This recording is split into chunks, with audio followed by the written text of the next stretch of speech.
की exam date आ चुकी है। सबसे पहले आपका एलपी का एग्जाम होने वाला है जो कि आपका स्टार्ट होगा 25 नवंबर से। वहीं पर आपके टेक्नीशियन की एग्जाम डेट रखी गई है 16 दिसंबर से। तो इस समय जो आपका 1 से 1.5 महीने का समय बचा है उस समय का आपको सदुपयोग करना है और लगातार पिछले साल के पेपर को लगाते रहना, क्योंकि पिछले साल के पेपर से 50 से 60% क्वेश्चन रिपीट करके आपके एग्जाम में पूछे जाते हैं। इसलिए हम आपको पिछले बार जो एलपी टेक्नीशियन का पेपर संपन्न कराया गया था उस पेपर को कराने जा रहे हैं और उस सीरीज का ये चौथा वीडियो है। इसके पहले हमने आपको इसी प्रकार के 3 वीडियोज कराए हैं जिसे आप लोग प्ले में जाकर के वहां पर से देख लीजिएगा और प्रयास करिए आप इन पिछले साल के पेपर में से कितने क्वेश्चन को इस समय सही कर पा रहे हैं। आज का देखिए पहला क्वेश्चन है, इसमें आपसे पूछा जा रहा है कि निम्नलिखित में से वो कौन है जो गर्म पानी के कुंडों में, गहरे समुद्र में, तप्त कंदराओं में और अंटार्कटिका की बर्फ जैसे जीवन यापन हेतु अति जटिल निवास स्थान भी निवास कर सकता है। तो ये 4 ऑप्शन आपको दिए गए हैं, जीवाणु, अमीबा, युगलिना या फिर विषाणु। तो चलिए सबसे पहले एक बार आप लोग प्रयास करिए लगाने का। इसका सही ऑप्शन होगा बैक्टीरिया या फिर जीवाणु। जीवाणु हर जगह पाए जाते हैं, चाहे वो प्रतिकूल परिस्थिति हो या फिर अनुकूल परिस्थिति हो।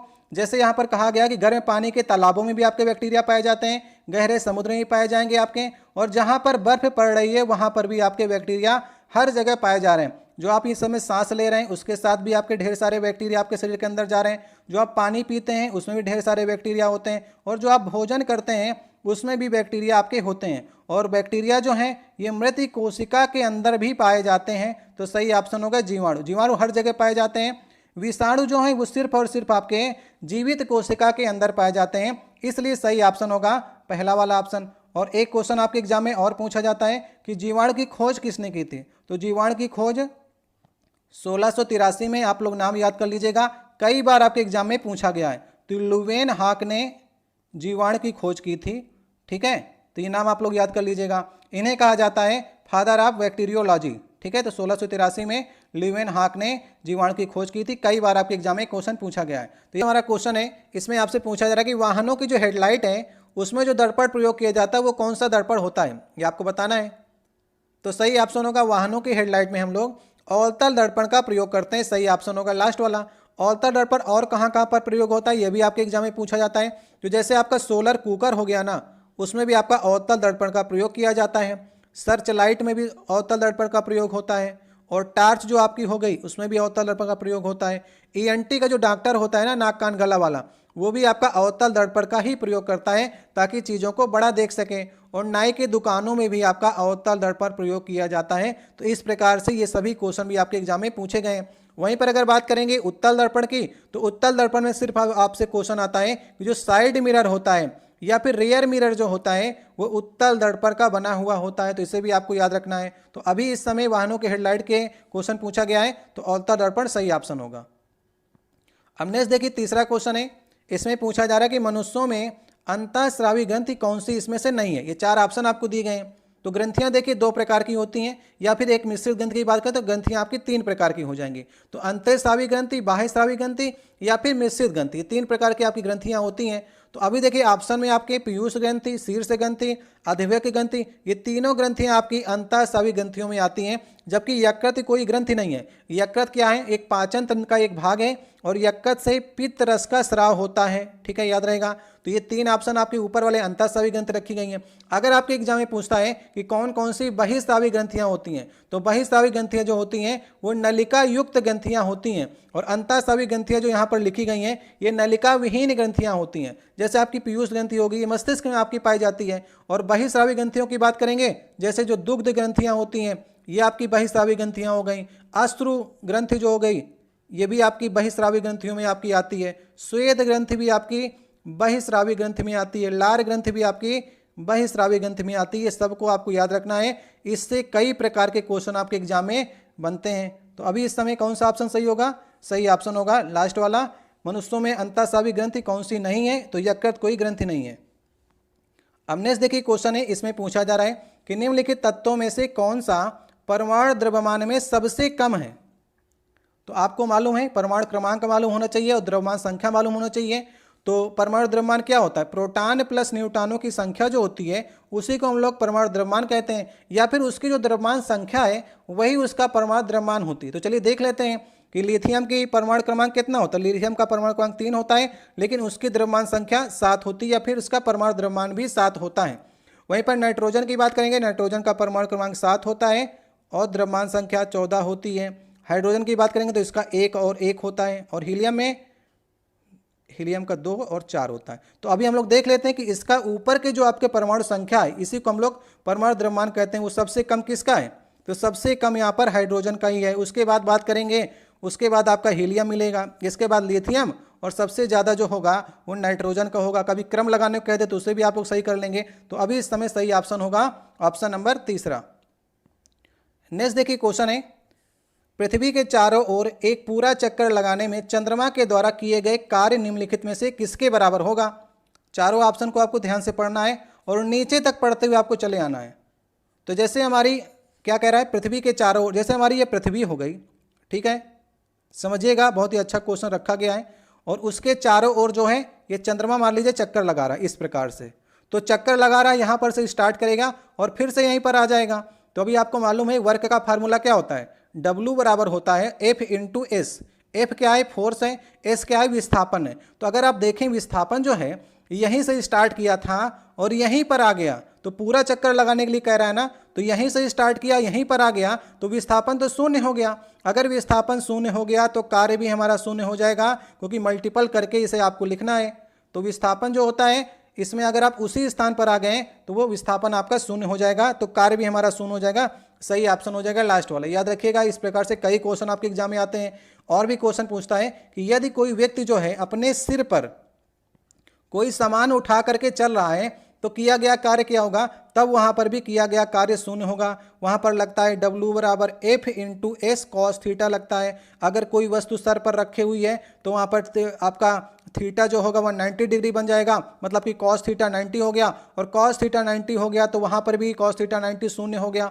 अब वहां पर भी शून्य हो गया तो वर्क भी वहां पर भी शून्य हो जाएगा। तो इस प्रकार से कई क्वेश्चन आपके बनेंगे कि सिर पर अगर रखा हुआ है वस्तु कोई है तो वहां पर भी कार्य शून्य होगा, और पृथ्वी के चारों ओर चंद्रमा चक्कर लगा रहा है, एक पूरा चक्कर लगाने में भी कार्य शून्य होगा। तो सही ऑप्शन होगा लास्ट वाला। तो इस प्रकार से क्वेश्चनों को आपको तैयार करके चलना है। अब नेक्स्ट देखिए क्वेश्चन है कि पौधों में वे कार्बोहाइड्रेट जिन्हें तुरंत उपयोग नहीं किया जाता है वो निम्नलिखित में से किस रूप में संग्रहित किया जाता है, आपको बताना है। तो आपको मालूम है कैसे जो आपके पौधे जो हैं प्रकाश संश्लेषण क्रिया करते हैं। तो सबसे पहले उनके लिए मेन जो चीज़ होती है वो कार्बन डाइऑक्साइड, और कार्बन डाइऑक्साइड और जल अगर उन्हें प्राप्त हो गया और सूर्य का प्रकाश मिल जाए उन्हें, और उनके पास क्लोरोफिल अगर है तो क्या बनाते हैं? ग्लूकोज बनाते हैं। C6H12O6 जो है ये ग्लूकोज कह लीजिए इसको, या फिर शर्करा कह लीजिए, या फिर इन्हें कार्बोहाइड्रेट भी आप कह सकते हैं। इसके बाद जो है अनावश्यक जो जल होता है उसको निकाल देते हैं और ऑक्सीजन हमें प्राप्त हो जाती है। समझ गए आप? तो यही आपका जो कार्बोहाइड्रेट है अगर उपयोग से ज़्यादा है तो उसको पेड़ पौधे जो हैं स्टार्च के रूप में इकट्ठा करके अपने अंदर रख लेते हैं। जैसे कहीं पर हमें सूर्य का प्रकाश पौधों को नहीं मिला और भोजन नहीं बना पा रहे हैं तो फिर स्टार्च जो उनका होता है उसी से वो अपना काम चलाते हैं। तो सही ऑप्शन कौन सा हो जाएगा? सही ऑप्शन दूसरा हो जाएगा।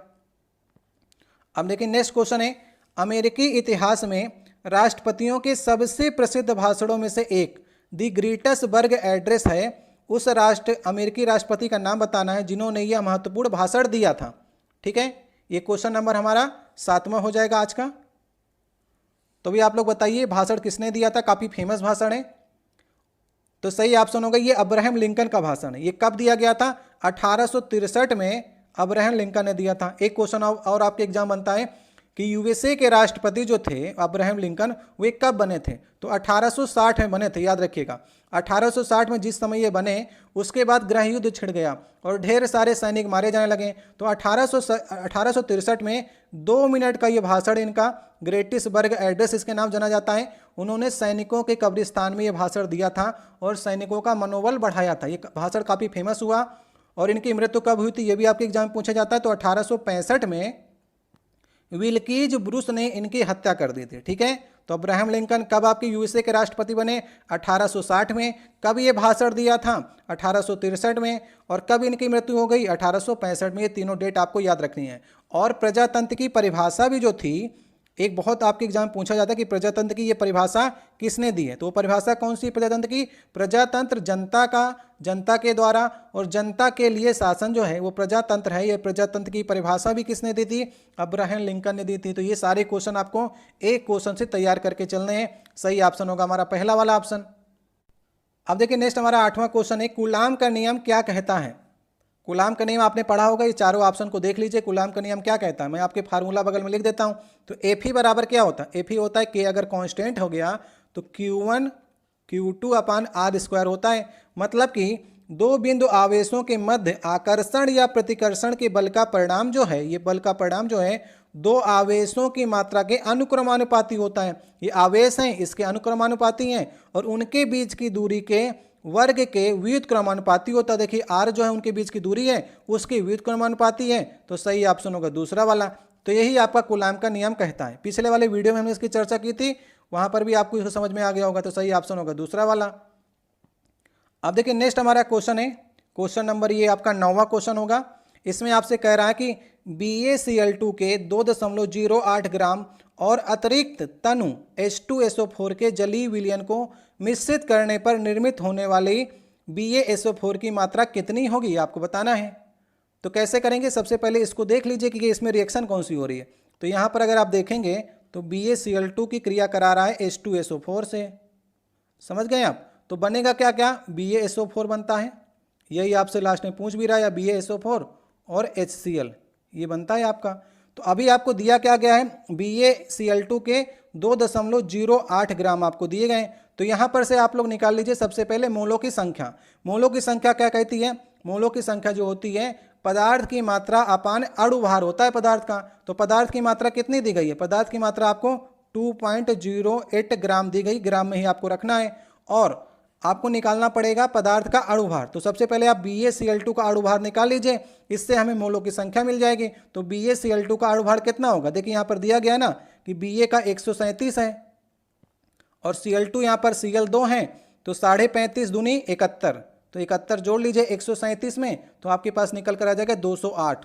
तो 208 को आपको नीचे रख लेना है। तो यहाँ पर से मोलों की संख्या निकल के कितनी आ जाएगी? 0.01। अब यहाँ पर भी देखिए एक है और यहाँ पर भी एक है, तो मोलों की संख्या दोनों जगह पर सेम है। तो हम लोग सबसे पहले निकाल लेते हैं BaSO4 का अणुभार निकाल लीजिए। अब देखिए Ba यहाँ पर भी 137 हो जाएगा, SO4 निकालना, S यहाँ पर 32 दिया गया है तो 32 रख लीजिए, और O यहाँ पर 4 है तो 16 चौको 64 आपको रखना पड़ेगा। इसका अगर आप योग करेंगे तो निकल कर आ जाएगा 233। ठीक है, ये 233 निकल कर आ जाएगा। अब देखिए यहाँ पर भी एक मोल है और यहाँ पर भी आपको 0.01 निकला है इनके मोलों की संख्या। तो मोलों की संख्या दोनों जगह पर सेम होगी। यदि आपको वेट निकालना है तो वेट बराबर फिर से वही फार्मूला लगाइए। यहाँ पर मोलों की संख्या 0.1 हो जाएगी और पदार्थ का अणुभार अगर आप रख देंगे तो उसका वेट निकल आएगा, क्योंकि मात्रा ही आपसे पूछी है। तो यहाँ पर उसका अणुभार रख दीजिए। तो अभी कितना आंसर आ जाएगा? 2.33 आ जाएगा। इतने ग्राम निकलेगा BaSO4 भी। तो सही ऑप्शन कौन सा हो जाएगा? सही ऑप्शन हमारा पहला वाला ऑप्शन हो जाएगा।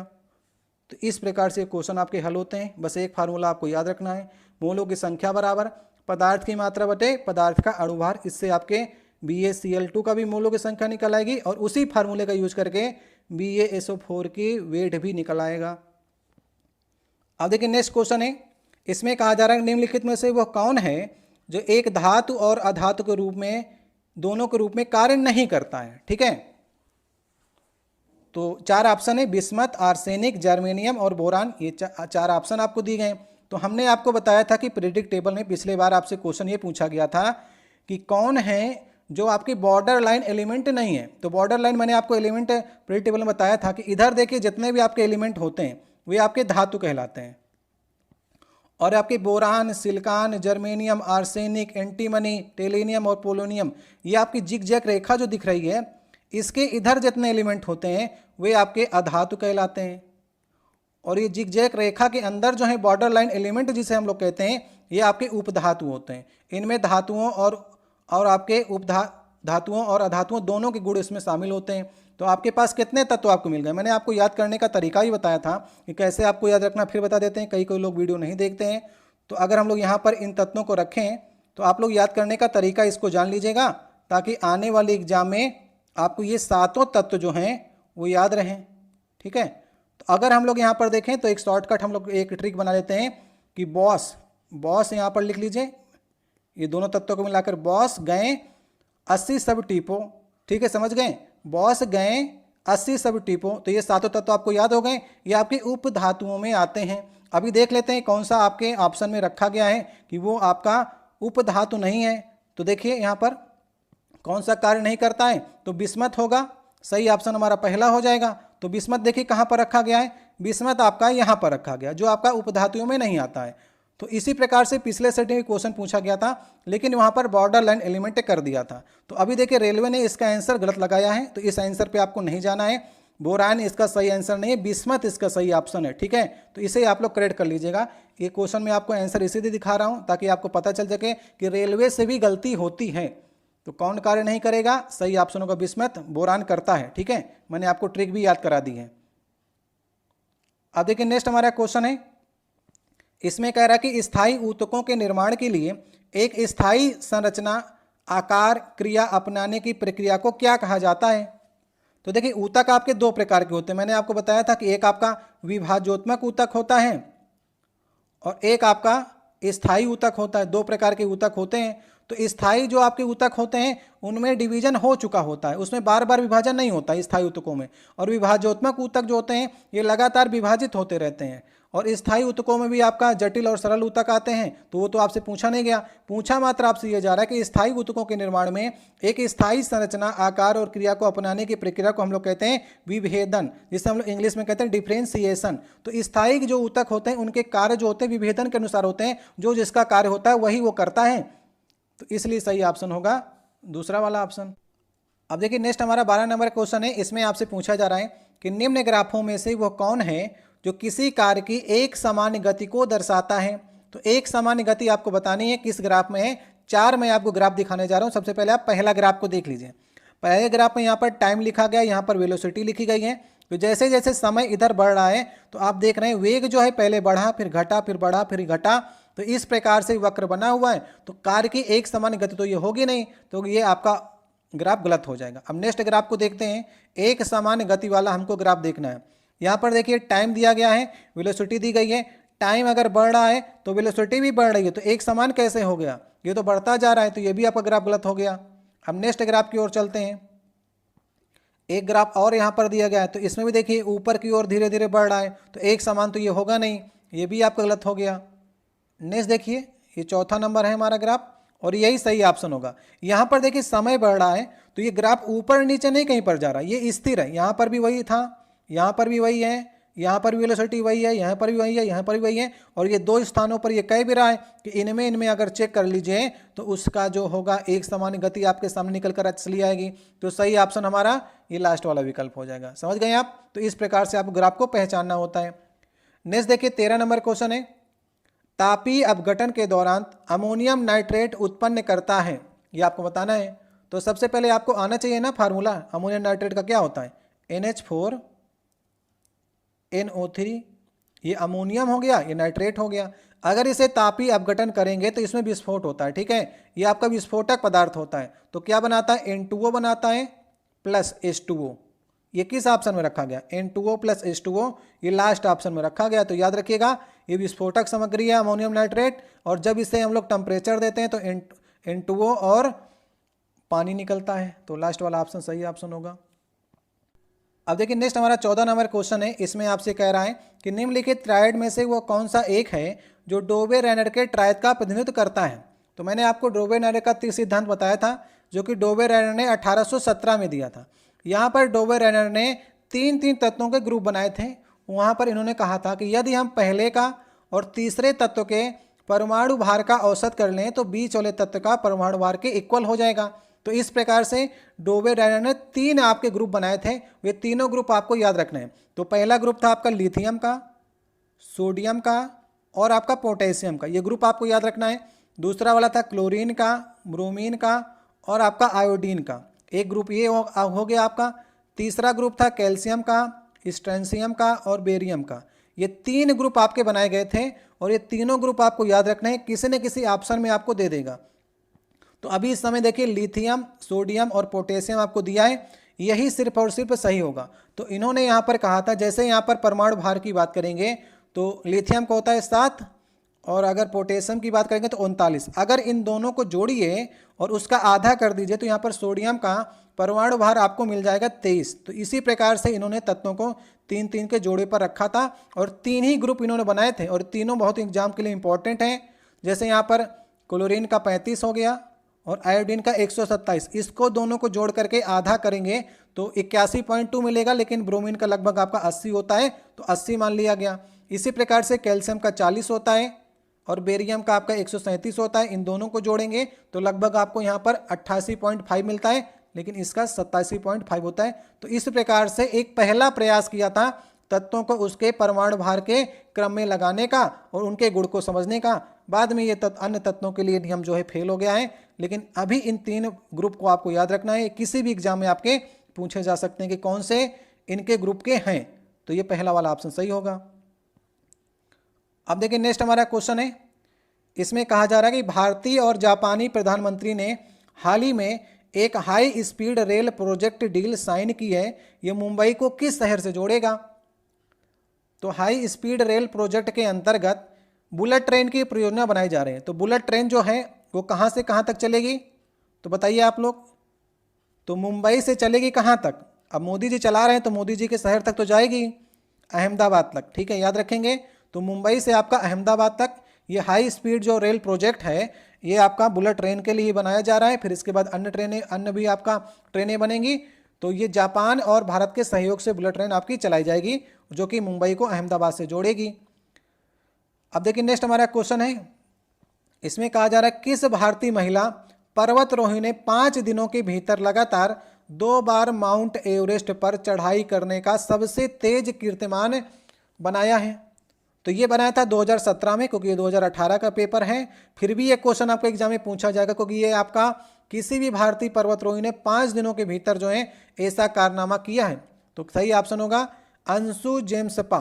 ये कहाँ की हैं? ये अरुणाचल प्रदेश की हैं और इन्हें 2021 में पद्मश्री भी मिला है, इसलिए क्वेश्चन आपके एग्जाम में इंपॉर्टेंट हो जाता है, याद रखिएगा, ठीक है। पद्मश्री मिला है 2021 में और ये 5 बार जो हैं वो तिरंगा फहरा चुकी हैं, कहाँ पर? माउंट एवरेस्ट पर। लेकिन 5 दिनों के भीतर 2 बार चढ़ी हैं, ये रिकॉर्ड भी आपको याद रख के चलना है। तो सही ऑप्शन हमारा पहला वाला हो जाएगा।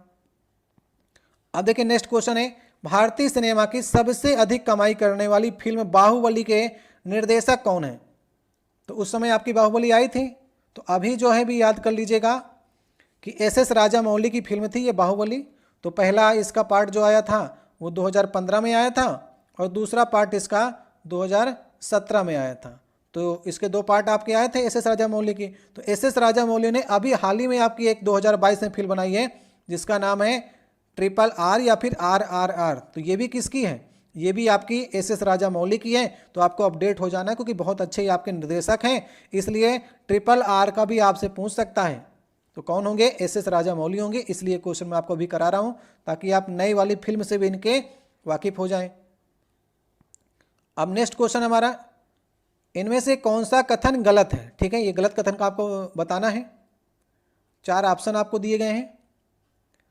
तो पहले ऑप्शन में लिखा गया है कि ठोस पदार्थों का आयतन निश्चित होता है, ठोस पदार्थ कठोर होते हैं, ठोस पदार्थों का आकार अनिश्चित होता है। तो यही बात तो गलत हो गई भाई, ठोस पदार्थों का आकार कैसे अनिश्चित होगा? आकार तो सेम ही रहता है। आकार किसका अनिश्चित होता है? तो द्रवों का होता है और गैसों का होता है, इनका आकार जो होता है वो अनिश्चित होता है। तो हमारा गलत कथन पूछा था, तो गलत कथन यही तीसरा वाला होगा। एक बात आप लोग और ध्यान रखिएगा कि ठोस का जो है आकार भी निश्चित होता है और इसका आयतन भी निश्चित होता है, याद रखिएगा, ठीक है। ये आपके ऑप्शन में दिया भी गया है। और ये कठोर भी होते हैं और इनके जो आपके अणुओं के बीच में स्पेस भी कम होता है क्योंकि इनमें आकर्षण शक्ति ज़्यादा होती है। वहीं पर अगर हम द्रव की बात करेंगे तो द्रव का जो है वो आकार चेंज हो जाता है, लेकिन आयतन जो है वो आपका निश्चित होता है। किन में? आयतन निश्चित होगा द्रवों में। आकार चेंज हो सकता है लेकिन आयतन निश्चित होता है। वहीं पर गैस की बात करेंगे तो गैस का आकार भी अनिश्चित होता है और आयतन भी अनिश्चित होता है गैसों में। तो इस प्रकार से आपको भेद करके चलना है कि किसमें आयतन निश्चित होता है और किसमें आकार निश्चित होता है। कई बार एग्जाम में आपसे कंफ्यूज कराया हुआ है। तो अभी सही ऑप्शन कौन सा होगा? तीसरा वाला। अब नेक्स्ट क्वेश्चन है, निम्नलिखित में से कौन सी गैस चूने के पानी को दूधिया बना देती है? बहुत बार क्वेश्चन आपके एग्जाम में पूछा गया है। तो सबसे पहले हम देख लेते हैं कि चूने के पानी को दूधिया कैसे बनाएगी। तो चूने का पानी हम लोग ले लेते हैं, CaOH का होल ट्वाइस, इसे हम लोग कहते हैं चूने का पानी। यदि इसमें हम लोग कार्बन डाइऑक्साइड गैस मिला देते हैं, तो कार्बन डाइऑक्साइड गैस आप मिलाएंगे तो क्या बनेगा? कैल्शियम कार्बोनेट बन जाता है और साथ में पानी ऊपर आ जाता है। कैल्शियम कार्बोनेट जो है ये अविलेय होता है और व्हाइट PPT मतलब कि ये तली में बैठ जाता है। तो इसके कारण जो है, क्योंकि इसे कहते हैं मिल्क ऑफ लाइम कहते हैं कैल्शियम कार्बोनेट को, तो इसी कारण जो है चूने का पानी का रंग दुधिया हो जाता है, क्योंकि इसमें हम लोग कार्बन डाइऑक्साइड गैस मिलाते हैं तो ये चेंज हो जाता है इसमें। तो ये PPT जो है इसका कलर जो होता है मिल्क ऑफ लाइम कहते हैं। तो हम लोग मिलाएंगे क्या चूने के पानी में? कार्बन डाइऑक्साइड, अगर पानी के रंग को हम लोग दुधिया करना चाहते हैं। तो सही ऑप्शन होगा दूसरा वाला। अब नेक्स्ट देखिए 20 नंबर क्वेश्चन है, इसमें आपसे कहा जा रहा है कि निम्नलिखित में से कौन सी एक जो है वो गैर चमकदार वस्तु है, आपसे पूछा जा रहा है, जिसमें अपना स्वयं का प्रकाश नहीं होता। जैसे जगमगाता बल्ब जो है इसमें अपना स्वयं का प्रकाश होता है, जलती हुई मोमबत्ती में प्रकाश होता है, जुगनू भी प्रकाश होता है, लेकिन चांद में कोई अपना प्रकाश नहीं होता है। चांद क्या करता है, जो सूर्य की किरणें चांद पर पड़ती हैं तो वही परिवर्तित होकर पृथ्वी में वो चांद आपका दिखता है। तो चांद में स्वयं का कोई प्रकाश नहीं होता, ये गैर चमकदार वस्तु है। तो सही ऑप्शन कौन सा होगा? सही ऑप्शन हमारा दूसरा ऑप्शन हो जाएगा। ठीक है, इस प्रकार के क्वेश्चन आपको कंफ्यूज कराएंगे, लेकिन कंफ्यूज आपको नहीं होना है और धीरे धीरे सब कुछ आपको तैयार करके इसी प्रकार से चलते रहना है। अब नेक्स्ट देखिए क्वेश्चन है कि दक्षिण गंगोत्री भारतीय वैज्ञानिकों द्वारा स्थापित एक रिसर्च बेस स्टेशन है, तो ये कहाँ पर आपका है? तो बताइए, 4 ऑप्शन दिए गए हैं आपके और ऑप्शन भी ऐसे रखे गए हैं कि आप लोग इसमें सही कर सकते हैं। तो अंटार्कटिका में है, ये आपका दक्षिणी ध्रुव की बात करेंगे तो दक्षिणी ध्रुव का पड़ता है आपका ये। तो वहाँ पर सबसे पहले आपका दक्षिण गंगोत्री 1983 में लगाया गया था, लेकिन अभी ये जो है ये नष्ट हो चुका है। इसके बाद 1989 में एक दूसरा भी स्थापित किया गया, मैत्री। याद रखिएगा, यदि आपसे अंटार्कटिका में या दक्षिण ध्रुव में पूछेगा तो एक तो आपका दक्षिण गंगोत्री हो गया और एक आपको मैत्री याद रखना है और एक आपको भारती याद रखना है। ये तीनों नाम याद रखने हैं। कौन कौन से? दक्षिण गंगोत्री, मैत्री और भारती। लेकिन यदि आपसे आर्कटिक का पूछता है, मतलब उत्तरी ध्रुव का पूछता है, तो एक नाम आपको याद रखना है, कौन सा? हिमाद्री।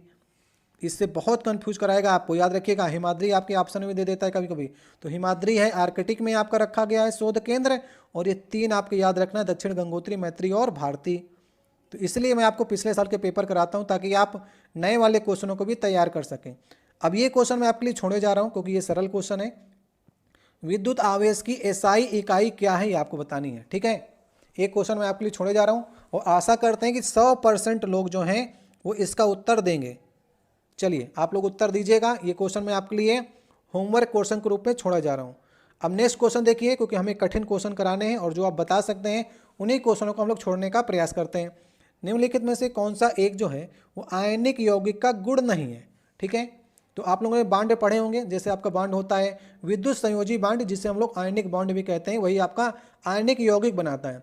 इसमें आप अगर आयनिक यौगिक की बात करेंगे तो NaCl आप देख लीजिए एग्जाम्पल के तौर पर। तो ये एक प्रकार के धन आयन और ऋण आयन जब आपस में मिलते हैं, या धातु और अधातु जब आपस में मिलते हैं, तो इनसे जो बांड बनता है वे आपके आयनिक बांड कहलाते हैं और ये बहुत मजबूत बांड होते हैं। अगर मजबूत हैं तो आप इन्हें कम गलनांक और क्वथनांक देके तोड़ नहीं सकते हैं। इसलिए सही ऑप्शन होगा आयनिक यौगिक का गुण कौन सा नहीं है? कम गलनांक और क्वथनांक इनको देना पड़ता है तोड़ने के लिए। उच्च गलनांक और क्वथनांक इनका होता है, याद रखिएगा। ठीक है, ये पानी में घुलनशील होते हैं लेकिन पेट्रोल में अघुलनशील होते हैं। इनका उच्च गलनांक और क्वथनांक होता है और ये ठोस और मजबूत होते हैं। तो कौन सा ऑप्शन? गुण नहीं है, तो गुण नहीं होगा तीसरा वाला। अब देखिए नेक्स्ट हमारा 24 नंबर क्वेश्चन है। आपसे पूछा जा रहा है कि बिहार के उप मुख्यमंत्री 2018 से कौन है? तभी हम लोग अपडेट करके पढ़ेंगे ना, 2024 कर लीजिए। अभी बताइए आपको कि बिहार के डिप्टी CM कौन है? तो डिप्टी CM इस समय देखिए 2 लोग हैं, याद रखिएगा। नीतीश कुमार तो हमेशा CM आपके बने रहे हैं जब से उनकी सरकार थी, चाहे BJP के साथ रहे हों चाहे आपके RJD के साथ रहे हों, हर समय नीतीश कुमार आपके CM रहे हैं। जब आपके RJD के साथ इनकी सरकार रही है तो आपके तेजस्वी यादव डिप्टी CM थे, और जब BJP के साथ इनकी सरकार रही तो डिप्टी CM में 2 लोगों का नाम है। एक आपके सम्राट चौधरी का नाम याद रखिएगा और विजय कुमार सिन्हा। विजय कुमार, ये दोनों आपके बिहार के डिप्टी सीएम हैं जो कि बीजेपी से हैं, और आपके सीएम तो जानते हैं नीतीश कुमार हैं। तो 2018 का उस समय पूछा था, तो उस समय सुशील कुमार मोदी थे, जो कि अब नहीं भी रहे हैं आपके। अब नेक्स्ट देखिए क्वेश्चन है कि गति के दूसरे समीकरण के द्वारा किसके बीच में संबंध को दर्शाया गया है। तो मैंने आपको पिछले वाले सेट में पहला ही क्वेश्चन ये कराया था, वहाँ पर दूसरे की जगह पर पहला पूछा गया था। वहाँ पर भी मैंने आपको तीनों बताए थे और यहाँ पर भी मैंने आपको तीनों बताने का प्रयास कर रहा हूँ।